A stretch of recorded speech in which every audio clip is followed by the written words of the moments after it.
नमस्कार दोस्तों, आप सभी लोगों का आपके अपने ही चैनल अमेजिंग वर्ल्ड में एक बार फिर से स्वागत है। भारत, पाकिस्तान और चीन तीनों ही एक दूसरे के पड़ोसी देश हैं। अगर 300 साल पहले जाएं तो भारत और चीन की कुल जीडीपी विश्व की जीडीपी का लगभग 45% था। यानी कि ऐसा हम कह सकते हैं कि दुनिया का 45% पैसा सिर्फ और सिर्फ भारत और चीन के पास था। और उस समय पाकिस्तान भारत का हिस्सा नहीं था और फिर अंग्रेज़ों ने इंडिया को लूटा और कुछ और आंतरिक कारणों की वजह से चाइना की इकोनॉमी भी पूरी तरह से बर्बाद हो गई। पर अभी पिछले 30 सालों के बाद चाइना बहुत तेज़ी के साथ ग्रो कर रहा है। और वहीं अगर हम अपने देश भारत की बात करें तो भारत भी धीरे धीरे प्रगति की राह पर बढ़ चुका है, पर उसकी प्रगति की स्पीड चाइना से काफ़ी कम है।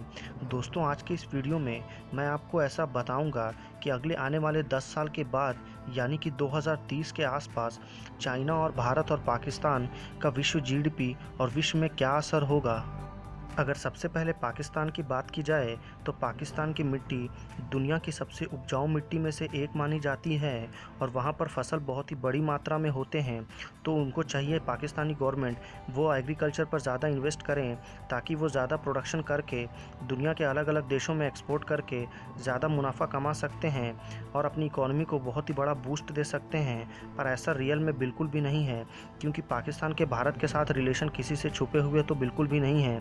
इस वजह से पाकिस्तान को अपनी इकॉनमी का बहुत ही बड़ा हिस्सा मिलिट्री के ऊपर इन्वेस्ट करना पड़ता है। अभी के समय में पाकिस्तान की कुल इकॉनमी लगभग 254 बिलियन यूएस डॉलर है, जिसे अगले 10 सालों में यानी कि 2030 तक 854 बिलियन डॉलर करने का प्लान बनाया गया है। और ये तभी पॉसिबल है जब वहाँ के लोग खुद जॉब क्रिएट करें और वहाँ के लोग पूरी तरह से स्किल्ड हों, जो कि ऐसा होता तो बिल्कुल नहीं दिख रहा है। क्योंकि अगर अमेरिकन वेबसाइट का माने तो पाकिस्तानी लोग स्किल्ड बिल्कुल नहीं होते। दोस्तों, यूरोप बहुत ही ज़्यादा डेवलप्ड है। इसके पीछे का रीज़न सबसे बड़ा ये है कि वहाँ पर टूरिस्ट सबसे ज़्यादा घूमने आते हैं और टूरिस्ट जब आते हैं तो वो अपनी देश की करेंसी को एक्सचेंज करते हैं और जब फॉरेन करेंसी एक्सचेंज होती है तो उस देश का ग्रोथ होता है।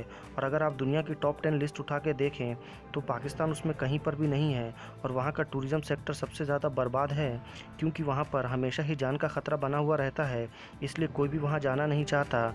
अगर आने वाले 10 साल में पाकिस्तान अपने एग्रीकल्चर और टूरिज़्म पर ज़्यादा पैसा इन्वेस्ट करता है तो हम ऐसा कह सकते हैं कि आगे आने वाले समय में वो दुनिया को टक्कर दे सकता है। दोस्तों, अभी हम जिस देश की बात करने जा रहे हैं उसके लिए मुझे आपको किसी इंट्रो देने की ज़रूरत तो बिल्कुल भी नहीं है, क्योंकि चाइना के बारे में हम बचपन से ही कुछ ना कुछ सुनते हुए आ रहे हैं। दरअसल चाइना हमेशा से इतना डेवलप नहीं था। पिछले 20 से 30 साल पहले अगर आप जाएंगे तो भारत और चाइना लगभग एक ही कंडीशन और एक सिचुएशन में ही थे और दोनों ही देशों ने अपने अपने देश का ग्रोथ करना बिल्कुल शुरुआत ही किया था।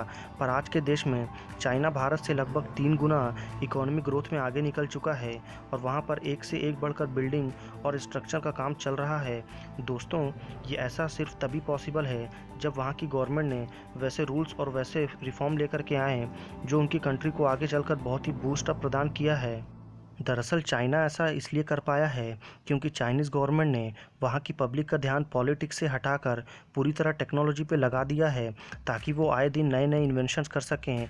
और शायद इसी वजह से आज के समय में चाइना पूरी दुनिया का प्रोडक्शन हब बन चुका है और दुनिया की ऐसी कोई भी गाड़ी या ऐसा कोई भी प्रोडक्ट नहीं है जो चाइना में नहीं बनता है और वो चाइना उसको प्रोड्यूस करके दुनिया के अलग अलग देशों में एक्सपोर्ट करके अपनी इकोनॉमी को बूस्टअप कर रहा है। और आज के समय में वो लगभग 14 बिलियन डॉलर कमाता है। चाइना ओलंपिक में हर साल लगभग 100 से ज़्यादा मेडल जीत कर लाता है और इस वजह से फॉरेन इन्वेस्टमेंट ज़्यादा होने के चांसेस हमेशा बने रहते हैं। दोस्तों, चाइना अगले आने वाले 10 सालों में अपनी इकोनॉमी को 14 ट्रिलियन यूएस डॉलर से 26 ट्रिलियन यूएस डॉलर करने का प्लान बनाया है, जो आगे आने वाले समय में सक्सेसफुल भी हो सकता है। दोस्तों, अब अगर हम बात की जाए हमारे प्यारे देश भारत की, तो भारत के सामने बहुत बड़े बड़े चैलेंजेस पहले से मौजूद हैं। दरअसल भारत की कुल इकॉनमी लगभग 3.5 ट्रिलियन डॉलर के आसपास है, जिसे आगे आने वाले 10 साल में 9 ट्रिलियन यूएस डॉलर करने का प्लान बनाया गया है। पर उसे अचीव करने के लिए सबसे बड़ी प्रॉब्लम जो है वो है इस देश की गरीबी, और उसे हटाना सबसे ज़्यादा ज़रूरी है, क्योंकि जब तक गरीबी नहीं हटेगी इकॉनमी को बूस्टअप करने के चांसेस बहुत ही कम रहते हैं। पर अभी पिछले कुछ सालों से भारत की इकॉनमी बिल्कुल तेज़ी के साथ ट्रैक पर आ चुकी है और आए दिन नए नए काम और नए नए मेगा प्रोजेक्ट्स चल रहे हैं, जिससे हम ये कह सकते हैं कि इंडियन इकोनॉमी भी आगे आने वाले समय में बूस्ट करेगी। दोस्तों, भारत अलग अलग धर्मों को मानने वाला देश है। यहाँ पर अलग अलग धर्म जैसे कि हिंदू, क्रिश्चियन, सिख, ईसाई और मुस्लिम हर धर्म के लोग रहते हैं, और इन धर्म के लोग के रहने के कारण इनके अलग अलग थॉट्स होने की वजह से हमेशा से कॉन्फ्लिक्ट बना रहता है। अगर आप किसी भी इंडियन पॉलिटिशियन से पूछेंगे कि हमारा देश विकास क्यों नहीं कर पा रहा है, तो वो एक बात ज़रूर बोलेंगे कि हमारी जनसंख्या बहुत ही ज़्यादा है। तो मैं आपको एक बात बताना चाहता हूँ कि चाइना की जनसंख्या हमसे ज़्यादा है, उसके बाद भी वो हमसे इतना आगे क्यों है। दरअसल अब हमें जनसंख्या का रोना रोना छोड़ना होगा।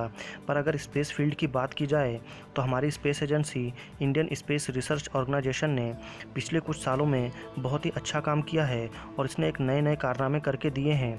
दोस्तों, अगर हमारे सही प्लानिंग बिल्कुल सही दिशा में चली तो आगे आने वाले कुछ 10 सालों में हम अपनी टारगेट को अचीव कर लेंगे, क्योंकि पिछले कुछ सालों में जब से कोरोना का तबाही मचाई है उसके बाद से कई कंपनियां जो चाइना को छोड़कर इंडिया में स्विच करना चाहती हैं। हमारे देश के लिए एक बहुत ही सुनहरा अवसर है जिसे हमें कभी भी मिस नहीं करना चाहिए। इंडियन एजुकेशन सिस्टम की बात की जाए तो हमारे इंजीनियर बिल्कुल भी स्किल्ड नहीं होते, और 97% लोग इंजीनियरिंग करने के बाद भी वो किसी काम के लायक नहीं होते। ऐसा वहाँ की गवर्नमेंट और कुछ ऑफिशियल्स का मानना है। दरअसल हमारे पेरेंट्स के टारगेट हमेशा से एक रहता है, वो चाहते हैं कि किसी भी तरह से हमारा बेटा सेटल हो जाए और किसी जॉब में लग जाए, पर वो कभी भी एक बिजनेसमैन बनने के लिए वो उसे प्रोत्साहित नहीं करते। अगर वो प्रोत्साहित करेंगे तो आगे आने वाले कुछ समय में हमारे देश में नए नए लोग एक नए नए जॉब क्रिएशन कर सकते हैं, और जिसकी वजह से बड़े बड़े प्रोडक्ट यानी कि मोबाइल फ़ोन, लैपटॉप और ऑटोमोबाइल सेक्टर्स या अलग अलग चीज़ हम खुद बनाकर दुनिया को एक्सपोर्ट कर सकते हैं। इंडिया को अपने दम पर खड़ा होना होगा। दोस्तों, इंडियन एजुकेशन सिस्टम में बहुत बड़े रिफॉर्म की ज़रूरत है और हमें बड़े लार्ज स्केल पर स्किल्ड मैन पावर की ज़रूरत है। इसके लिए उन्हें बचपन से ट्रेन करना होगा, तब वो बड़े जाकर अपने देश के लिए एक बहुत बड़ा योगदान दे सकते हैं।